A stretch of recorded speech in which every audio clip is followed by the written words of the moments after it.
In this second video on circle theorems, we're going to look at the angle in a semicircle. Remember, a semicircle is half a circle.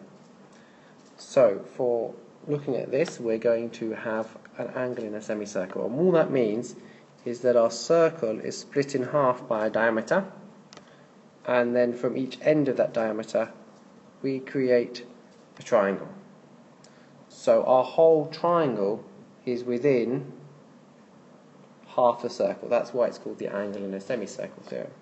And all the theorem says is that if we have this, if we have a diameter, then that diameter is the hypotenuse of a right angled triangle. So up there we have a right angle.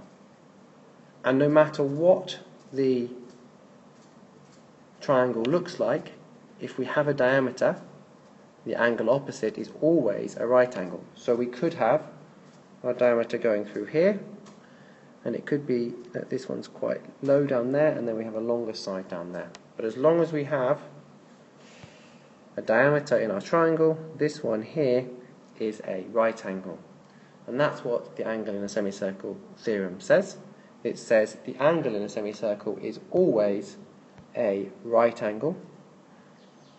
And what that means is if there is any diameter in a circle, so it goes through the center, then the triangle, any triangle created from that, the angle opposite it is 90 degrees.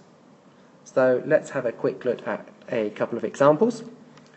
In this one here, we see we have a diameter going through here because it goes through the center. That's really important. It goes through the center there. If the center is not marked, it doesn't show that it is going through the center, then you cannot assume that it is just because it might look like it.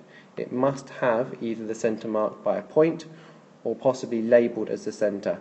The other way is it might have the line labeled AB, and it might say that AB is a diameter. That would also be enough information to tell you that this is diameter, and we're using the semicircle theorem.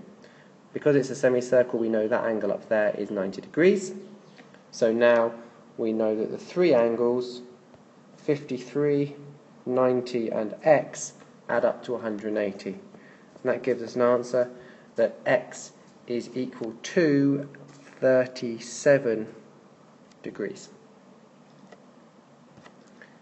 This one is similar. We have a diameter going through here because it goes through the center once again, which means that this angle here is 90 degrees.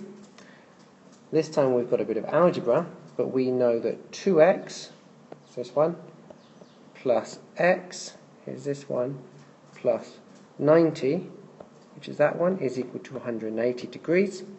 So we have 3x plus 90 equals 180 degrees. So 3x equals 90, so x equals 30 degrees. And that is how we use the angle in a semicircle theorem to find the angle is 90 degrees and find other angles in the triangle.